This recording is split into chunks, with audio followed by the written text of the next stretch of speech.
to get longer. A lush green carpet envelops the rolling hills and dales of North Yorkshire.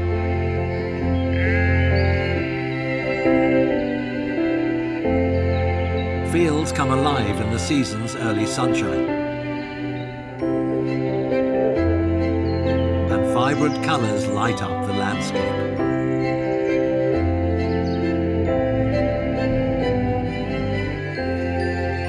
At the surgery, call-outs start early. And today, Julian's rushing to see one of his favourite clients.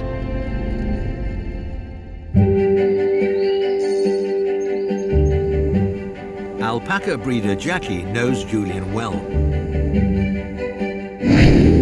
Last year, he tested the fertility of one of her prize-winning males. He looks keen enough anyway, doesn't he? Yeah. She's turning into a veritable alpaca orgy. But wannabe stud Lothario was firing blanks. That's not good. They're nearly all dead. Sad news for Lothario. That's, I fear, the end of his breeding days. This morning's call is urgent. It's something of an emergency today because one of the female alpacas is pregnant and she's actually in the process of giving birth or trying to give birth. It's known in the trade as unpacking, and Jackie's favourite, Cinderella, is about to unpack her first baby. She's been uncomfortable on and off since last night, up and down and not eating and keeping away from the other herd, so just a bit worried. Normally they give birth in a very simple way, so for us to be called to an alpaca that's having difficulty giving birth usually means there's something fairly serious wrong. Right. Hi Jackie. She just gritted her teeth and she smiled then. Did she? Dear. I'll be as gentle as I can. So this is a moment of truth. You'd have thought with this much straining that there would have been, it wouldn't go on for this long without anything happening. She's how many days? 360. Nearly 12 months pregnant. Sorry, I'll go. She's slowly opening up. Ah, yeah, in fact, there's something. It feels like a hock. There's two hocks. This feels like it's two back legs. Breech, but that would be unusual, wouldn't it? Babies coming bottom first. If the baby is presented incorrectly, then he won't be able to be born, and then there's a danger, obviously, of death for both mother and baby. So we need to get it out one way or another.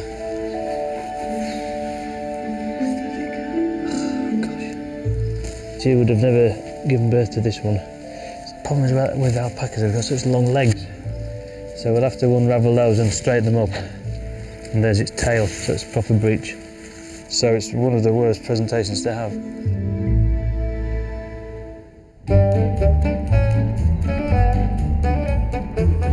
No matter what their size or species, every animal at Skeldale is treated equally.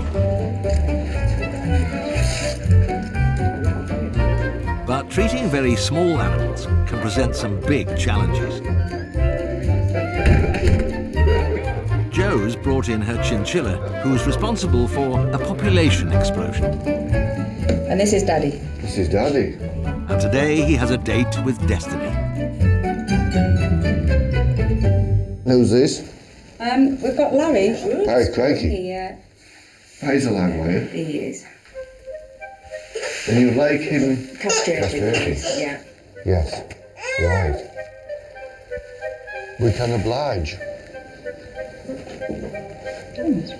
We're going to separate Larry from his testicles, otherwise the house will be overrun with chinchillas. I'm just working the dose of the anaesthetic out now, because that's quite critical really with these little fellas, that you get the dose right. So we need a 10s.02. It's very important because you can easily overdose. Good boy. You're going to have your balls off, Larry. Head nurse Rachel's assisting. I'm just going to top him up with some gas now. The problem with these little fellas, these chinchillas, they're not like other animals in the groin area through which the testicles descend.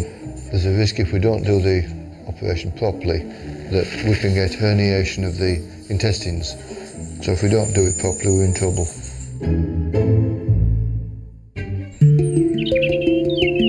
Earlier, Julian was called out to Jackie's favourite alpaca, Cinderella. She's in labour, but struggling. She's been uncomfortable on and off since last night, so just a bit worried. Julian is faced with a serious problem. If the baby is presented incorrectly, then there's a danger, obviously, of death for both mother and baby. The baby is in exactly the same position that she is, just like that. Yeah. So that gives you an idea of how it is. So I need to, carefully with my hand, push that back and turn that leg up and do the same with the other one, which is easier said than done. Steady, steady, steady. This is why they're difficult animals to do this with, because the legs are so long. What you have to do, you cup the hoof in your hand so as to protect, and that's one done. Wow, well done. So I've now got to do exactly the same with the other leg, which is actually harder because the second leg, there's less space now. Look how long they are. Look how hairy they are. Good lass, nearly there. Oh, that's a whopper. Oh, excellent. That was a bit of a squeeze, old girl. It is a girl as well. Well done, Cinderella. Look at all those legs. Look how long it is.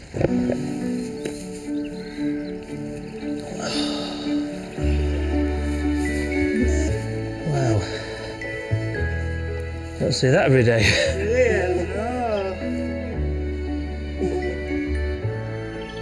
For now, it's a well-deserved rest for Mum and baby.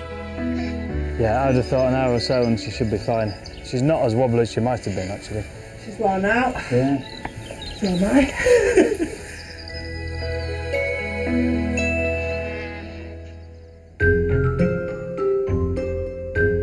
At Skeldale, Larry the chinchilla's days of sowing his wild oats are coming to an end. Larry. But it's a fiddly operation. There's a risk if we don't do the operation properly that we can get herniation of the intestines. So if we don't do it properly, we're in trouble. I think it's less stressful castrating a horse than it is castrating a chinchilla. I know what I'm doing with a horse. Chinchillas are, we don't see them that often. Good. That's the muscle there that pulls the testicle up and down. The size of it. I think this is more stressful than a rabbit. Lovely. Whew. Every day. A lot of our work does revolve around testicles. Usually getting rid of them, aren't we? Hold off. Now have a matching pair. Yes.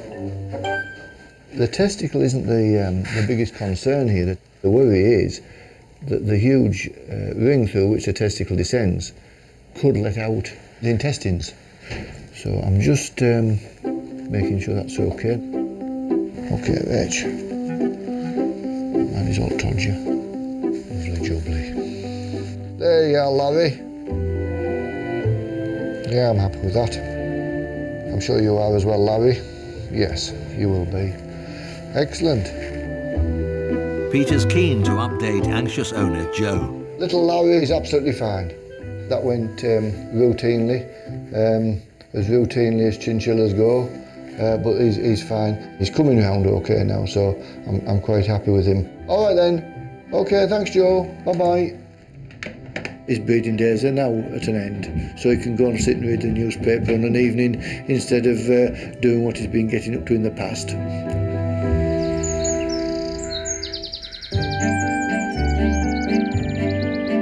In the fields surrounding Thirsk, spring lambs are growing and basking in the early sunshine. breakfast. Animal lover Rodney Sheard's barn echoes to the sound of all creatures. You're going to mix it, Tommy. But his hand-reared orphan sheep, Lammy, has got a problem. I think she's eating too much nuts and that's trouble. She ain't had enough roughages and she's like prolapse. I don't want to lose her because she's been a lot better. So hopefully Julian will be able to fix her.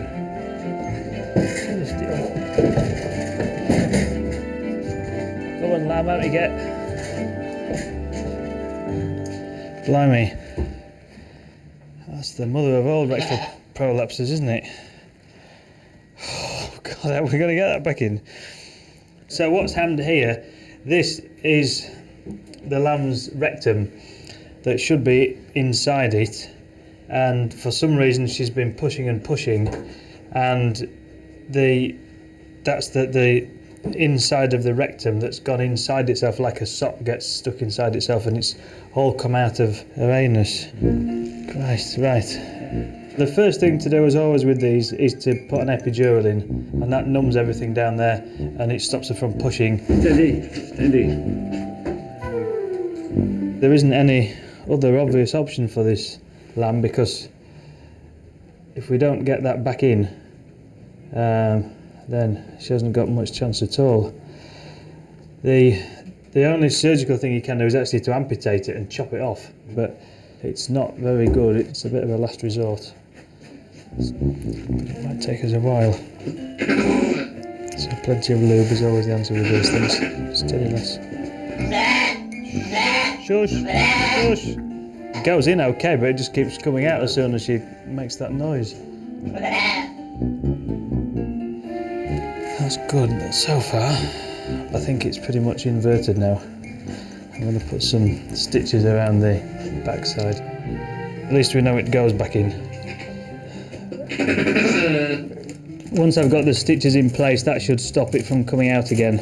And we just put a stitch all the way around the outside of the anal area. Good girl, Neely. That's it, perfect. Yeah, right, shall we pop her back in there? Very good, so fingers crossed. I mean, let us know if there's any problems, but I think that should be the answer to that. Thanks, Rodney.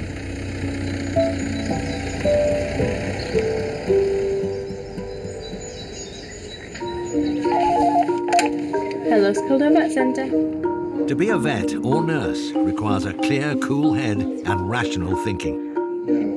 Just round through here. But all that's forgotten when young visitors grab the limelight. So they're 8 weeks now? Yes. On Friday, Yes. yeah. Oh, good. And how's Mum getting on? Fine. Good, Yeah, she's doing well. I'm going to have a cuddle. No, Wendy, you don't need another dog. It's this one. I love this one so much. Okay, so we'll do the little jab first. Do it as fast as you can. Oh dear, sweetheart. It's okay. There we are. Oh, bless you. That nasty vet, eh? Oh, there we are. There we go. Very brave. Right, so we'll see them back in 2 weeks then. I'll take this out for you. That is just the best job, isn't it? You forget about cleaning all the poo up and sick and stuff.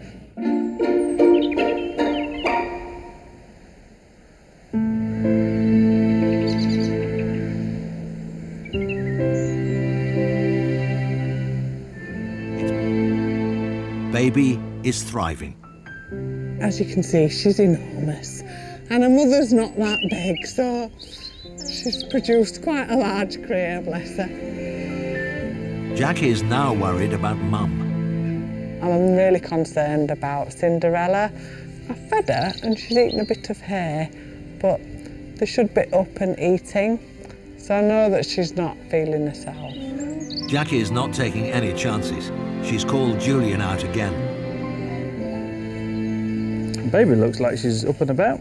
She's 9.5 kilos when she was Is she really? Wow, that's a whopping, and isn't she's it? got really long legs. Tell me about it, yeah. All right, you remember me? Yeah? Yeah, you're a very lucky little baby. I'm just going to have a gentle feel inside, if she'll let me. She is quite tender around there. If I can, I'd like to just see what's in there. Steady. Good lass. So in here there is still some membrane that's attached, which is it's the afterbirth really that should have come away. So I think we'll just sit tight with that, but I will put some pessaries in, which will just mitigate any risks of metritis setting in. So just keep an eye, I mean it should come away slowly. As time goes by, the attachment between the inside of the uterus and the placenta will get weaker and weaker.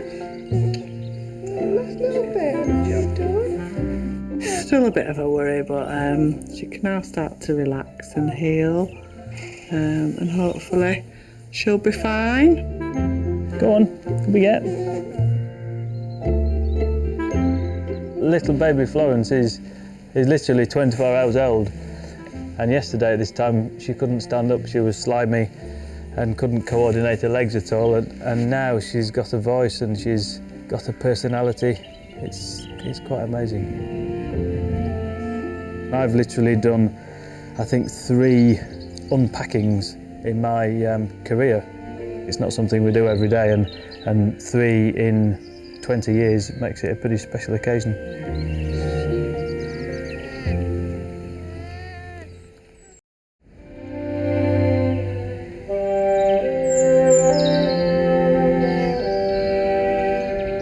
All over North Yorkshire, farm animals lazily while away their days. More exotic breeds have also made themselves at home in the county.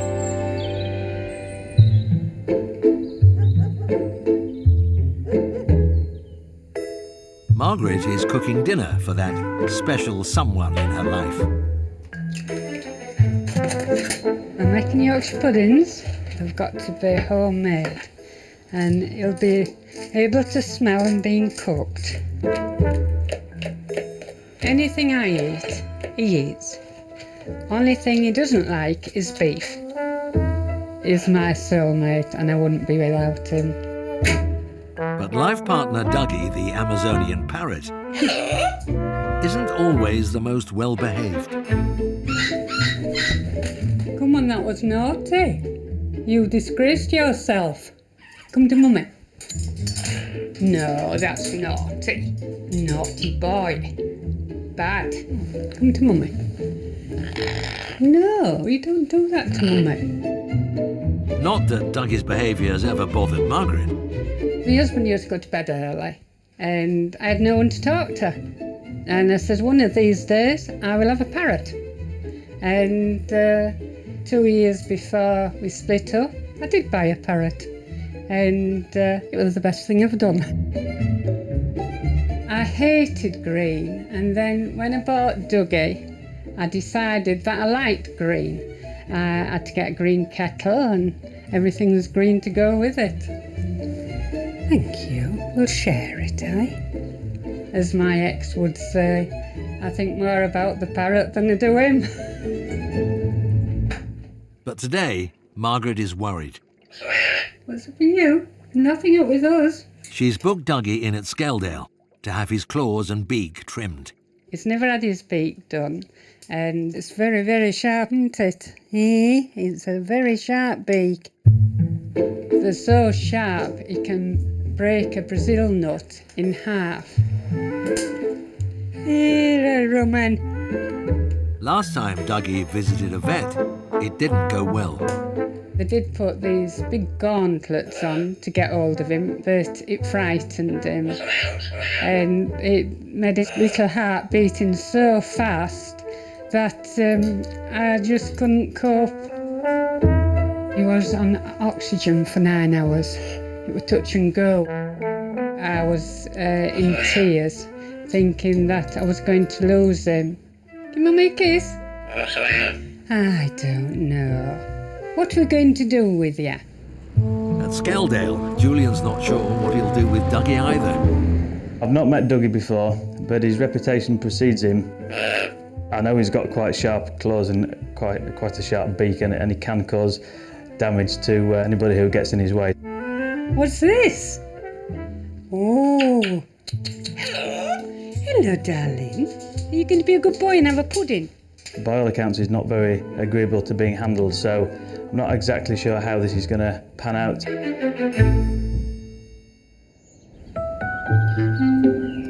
Across the lush Thirst countryside, farming is the lifeblood of a proud rural community.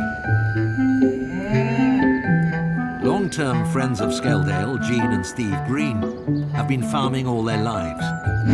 Last year, they were forced to sell the last of their dairy when Steve fell ill and could no longer cope. I'm very heartbroken, really. I just can't cope. Hiya, son. I felt as if I had to come if I could, because these cows were Steve and Janie's life, really. I'm glad you've come.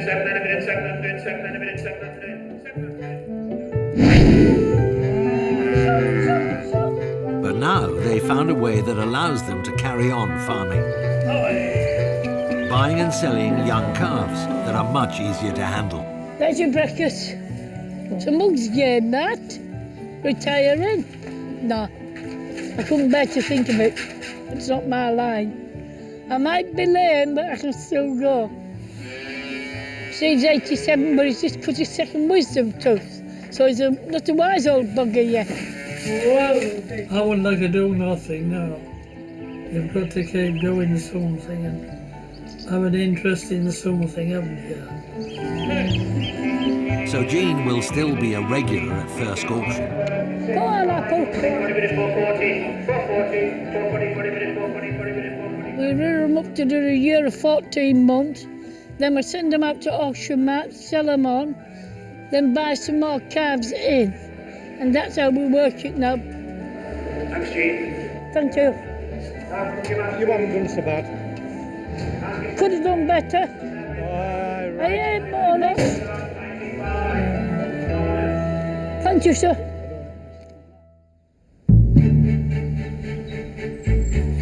Today is a big day for Jean and Steve. They're about to welcome new arrivals. I am expecting salt and pepper and peaches and cream. 4 new calves coming from Penrith. Can't wait to see them. So excited.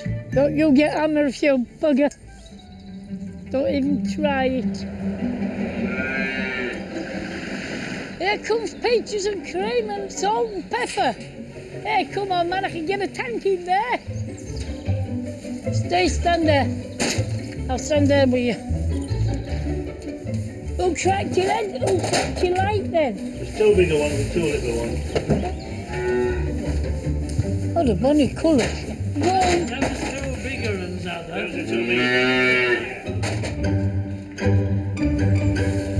the beautiful calves. Hello, salt and pepper.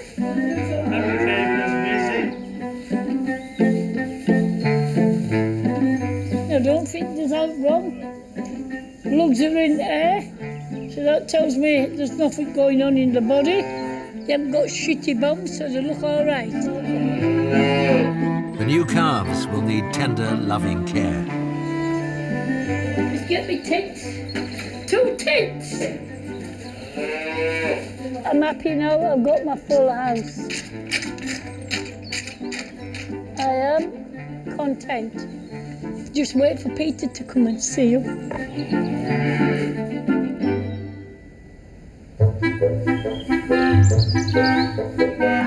Back at the surgery, Julian has the unenviable task of clipping the claws and beak of Dougie the petulant parrot.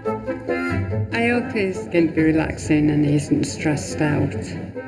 If he's in a good mood, that'll be great, but if he's being belligerent, we might have some problems today. I think I'm more nervous than he is. Come through. This is the famous Dougie, is it? It is, yes. That's a big beak you've got there, Dougie. You're right. Hello. Cool. Right. Okay, I'll give you a shout when we're ready. Yeah, thank you. If you hear loads of screams from the operating theatre, then you know something's not going well. Nurse Kate is assisting, and she's thought of an ingenious way to avoid handling this parrot with the Asbo attitude. Sorry, Dougie. All right. This is Kate's new idea. we're giving Dougie some anaesthetic gas into this bag, which will fill up with gas, and he should just quietly go to sleep. We know when he's asleep because the rattling will stop. The anaesthetic will wear off quickly. Right, let's go. They need to work fast. Right then, Dougie. Oh. Let's give him that, and then if we're quick, we'll just be able to get everything trimmed whilst he's still pining for the fjords. These are really long, actually, these nails. Right, so let's have a go on his beak now. It's a massive beak, isn't it? Bit more gas, bit more gas. Come on, Dougie. Calm down, mate. All done, with just seconds to spare. Oh, come on, Dougie, in you go. Put him in with a towel, probably. Oh, thank goodness. Excellent. Ooh, cow, you beggar. That's the thanks you get. Right, we'll take you back to your mum. And Margaret can't wait. Well, it's gone very well. I didn't hear him cry. No, it was very quiet. He didn't say a lot. Yeah. Are you a good boy? I didn't need to handle him or stress him at all. It was really quite simple all around. So a happy parrot and a happy vet, which is a good combination. Hello. Cool. Would he let me stroke him now, do you think? No, he's relaxed, or would he try and get me? Just to make friends with him again. Come on. Oh, he said no, I'm going to bite your fingers if you do that. Hello. Yeah. He means so much to me because he's my companion and he's my soulmate, and I always feel that he's there for me.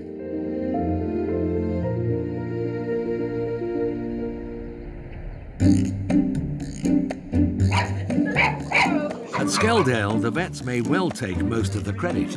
I'll get some medication sorted out for you now. Lovely. And then we'll keep everything crossed. Thank you so much. But the nurses are the heartbeat of the whole operation.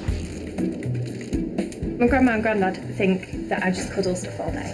And my granddad keeps saying, like, why don't you train to be a vet once you become a nurse? And they don't understand that it's totally different, because people think that nurses are just vets that couldn't get into vet school. Yeah. And all those lot just want to be vets. Yeah. Which is not clever enough. Which is totally untrue, because you do have to be really clever to be a nurse. Yeah. Think of all the things we do. Radiography, we put drips in, we take blood samples. We can stitch stuff up. Yeah. We're an anaesthetist as well. Yeah. We're amazing. Nurses are amazing. We're like ninjas.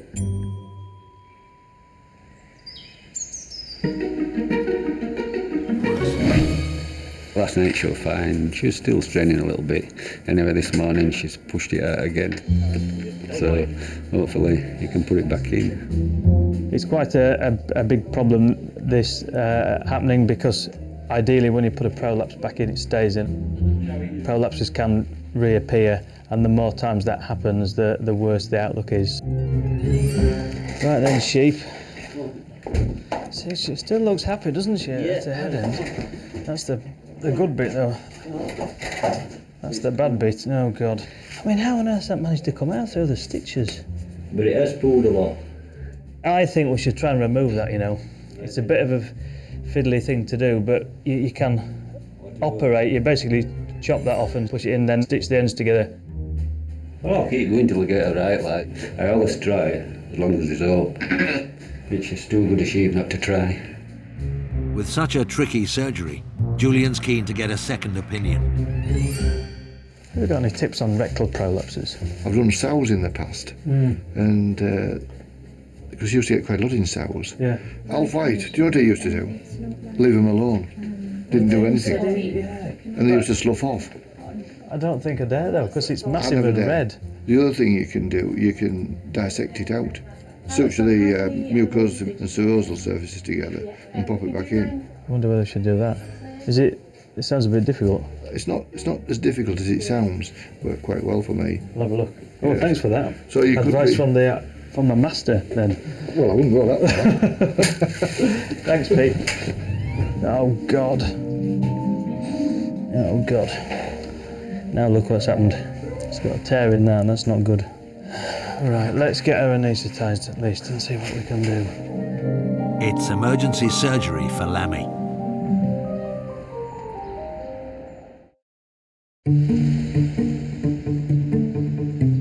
At Skeldale, it's not looking good for orphan sheep Lammy.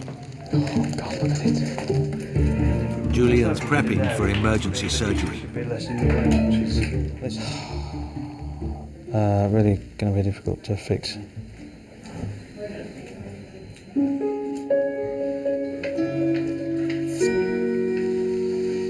Dark coloured bowel and get it back to healthy tissue, so that's the other job. Fiddly. This is the small intestine that I'm basically feeding back into the abdomen. People often think that sheep die very easily, but they don't. They're very resilient animals, and they can put up with an awful lot of illness and disease before they do die. So anyway, fingers crossed. I don't want it to die. After more than an hour of painstaking surgery, I think that rectum is pretty tidy now. Do you think that looks all right? Putting about 50 stitches, that's all. Won't do any harm. I think if you pull those two little surfaces together, I think that'll do it. That's a good job he brought it in when he did, isn't it? Yeah, it is. The owner would have got up and this lamb would have been dead with all its small intestines out. I think that's a good job. Thanks, Pete. I'll go. Thanks, Rach. We take this mask off. I mean, she's still, I don't know how we'd rate it. Chances probably 50-50 from here. It's all gone well, but there's still all sorts of potential complications, sepsis and breakdown of the wound. So there's still a long way to go. I hope she's all right and she can live a normal life and have some lammies for me, little lammies.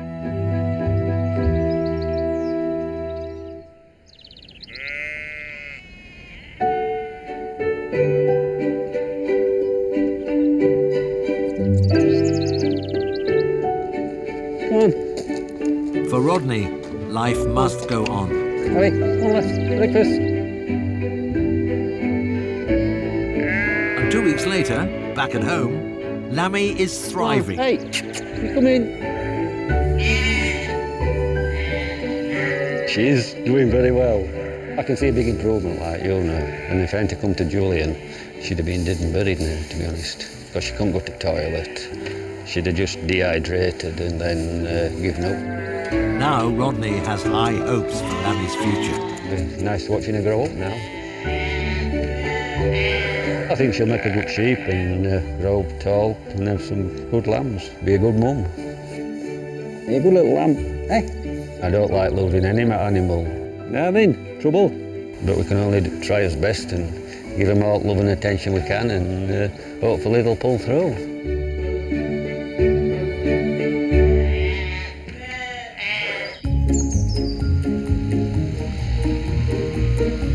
Earlier, the Greens welcomed 4 new calves.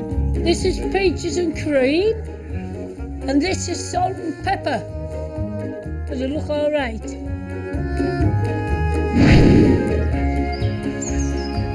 And today, they're meeting Jean's favourite vet, Peter. We're going to go around and see Stephen Ginny Green today. She's bought some more calves and they are developing horns, and she would like them removing because they tend to bully the other stock that haven't got horns if they aren't removed. I've seen them rip one another open, and it's not worth it. Stab them in the eye, rip them open sideways, backways, up the Khyber Pass. So, best take them off. Morning, Mrs. Green. Morning, young Peter, right, how is that? Right, we're off to work. Right, so let's have you in, come on. Peter, say hello to peaches and cream. Peaches and cream. Still got peaches and cream that side and salt and pepper this side. They're looking very good. But this is your worst one. It's worse than a bull in a china shop. Sold. Well, I think what we'll do, I think we'll go around and numb them all to start with, and then we'll go around and cut them afterwards. The procedure of dehorning can look a little bit barbaric.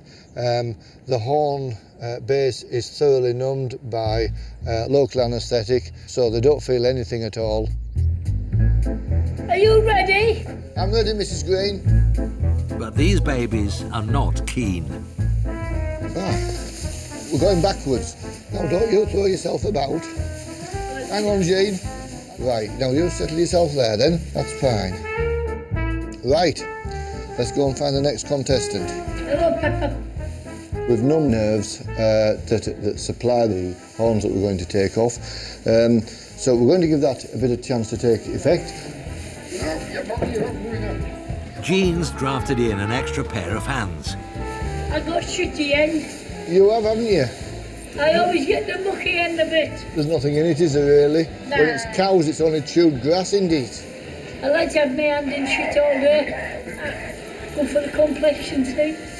I'm just taking the centre of the horn out now. It is pretty dead, that, but I'm just going to just flatten it off a little.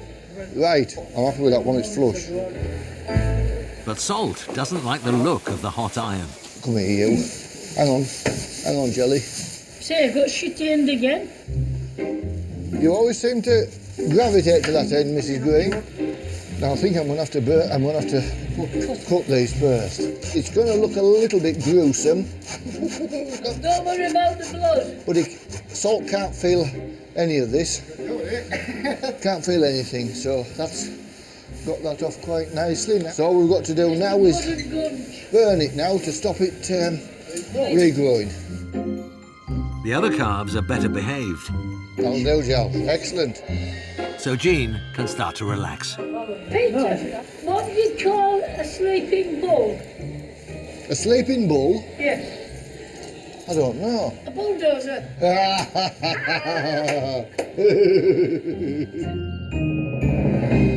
Well, that's gone very nicely.